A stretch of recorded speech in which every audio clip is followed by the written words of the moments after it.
The greatest weapon unleashed upon us was not the gun. It was not the cannon that roared across our plains. The most dangerous weapon was the cultural bomb. Its effect is to annihilate a people's belief in their names, in their languages, in their environment, in their heritage of struggle, in their unity, in their capacities, and ultimately, in themselves. It makes them see their past as one wasteland of non-achievement. It makes them want to distance themselves from that wasteland. They look to the culture of the colonizer for their own reflection. They see the world through a foreign language. This is the beginning of a long, slow journey away from the self. I remember the stories of my grandmother. She spoke Gikuyu with the richness of the soil itself. Her words carried the weight of generations, the wisdom of proverbs, the rhythm of our dances. But when her grandchildren speak, their tongues stumble. They reach for English words to describe their feelings, their dreams. A gap has been created between the elder and the child. This gap is not just one of years, it is a chasm of culture, a silence where a shared language once stood. The child, educated in the colonizer's tongue, feels a strange shame for the language of their own home, a language now deemed backward or unfit for the modern world. This division is the intended result of colonial education. We were taught that to be intelligent was to be fluent in English or French. Our own languages were punished in the schoolyard. A child caught speaking their mother tongue would be humiliated, sometimes made to wear a sign of shame. This process systematically severed the link between our minds and our environment. The names of our plants, our rivers, our mountains were replaced. The world we knew was renamed, and in that renaming, it was stolen from us. Our very reality was filtered through the lens of another's culture, making us strangers in our own land. The result is a spiritual dispossession.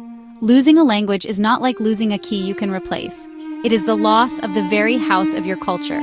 It is the loss of the repository of your memory, your songs, your jokes, your prayers. It is the loss of the unique way your people have seen and interpreted the world for thousands of years. We were given a new language, but this new language came with its own cultural baggage, its own values, its own worldview. It was a language of the master, and we, the colonized, were made to feel like perpetual students, always striving to master a tongue that was not our own. Here lies a great and painful paradox. Many of our most powerful voices of liberation have had to use the colonizer's language to be heard. We have written our novels, our poems, our political manifestos in English, French, and Portuguese. We have used these languages to fight for our freedom, to articulate our pain, and to demand our place in the world. We took the master's tools and tried to dismantle the master's house. This was a necessary act of survival, a strategic choice in a world that refused to listen to us in our own tongues. It was a way to speak to the colonizer in a language they could not ignore. But what is the cost of this choice? When we write our stories in a foreign tongue, do we not risk translating our very souls? Language is not a neutral vessel. It is a carrier of culture, of history, of a particular way of seeing. The English language has a long history of colonialism, of racial hierarchy, of a worldview that often placed the African at the very bottom. To use it is to wrestle with these embedded assumptions, to constantly fight against the grain of the language itself. We find ourselves explaining our world, justifying our existence, within a linguistic framework that was designed to dominate us. The youth today navigate this contradiction in the digital age. They connect on social media, they learn in schools, they build careers using colonial languages. These languages are the currency of global communication, of technology, of economic opportunity. To abandon them completely feels like an act of self-sabotage, a retreat from the modern world. So they code switch, mixing their mother tongue with English, creating new hybrid forms of expression. But this is often a sign not of strength, but of a slow erosion. The colonial language remains the language of power, the one needed for formal success, while our own languages are relegated to the private sphere, to the home, to the casual. This creates a hierarchy in our own minds.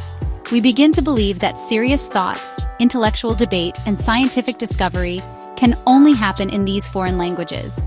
Our indigenous languages become seen as suitable only for folklore, for emotion, for the past.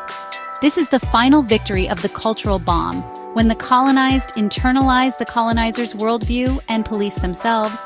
We become the agents of our own linguistic alienation, continuing the work that was started in the colonial school. We must question this internal hierarchy and ask ourselves, why can't we philosophize, innovate, and govern in our own languages? Language is the DNA of a culture. It is the archive of a people's collective memory. Within its sounds, its grammar, its vocabulary, lies the wisdom of our ancestors, the history of our struggles, the blueprint of our social values. When a child learns their mother tongue, they are not just learning words. They are learning a way of being in the world. They are inheriting a universe of thought, a connection to their community that spans generations.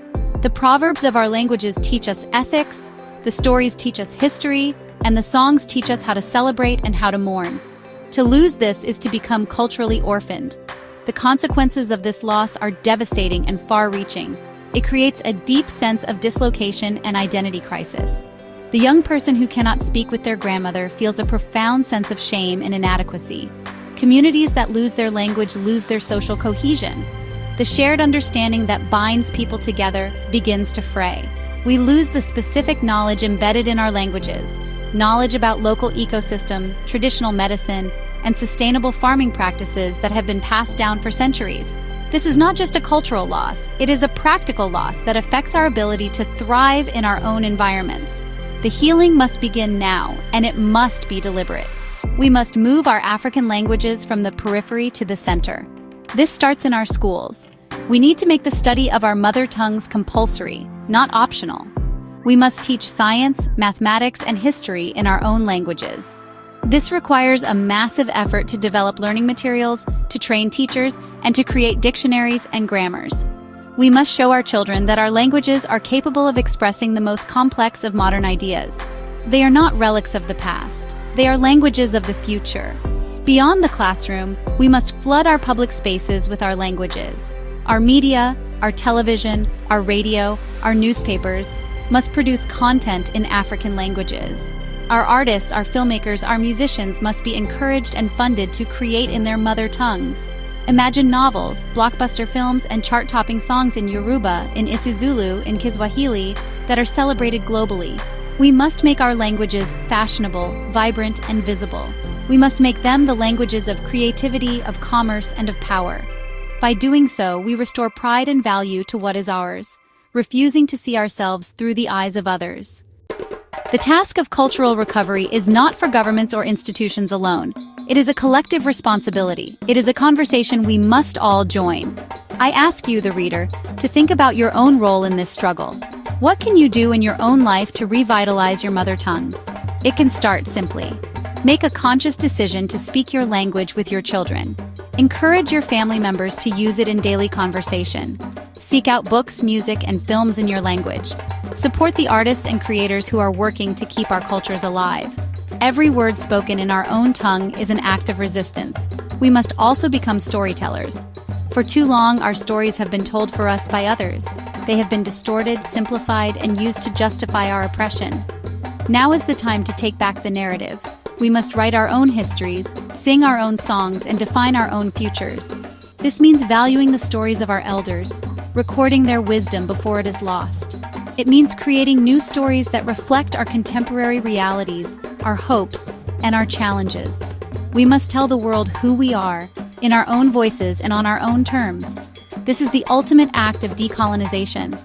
This journey of recovery will not be easy. It requires courage, commitment, and a radical shift in perspective.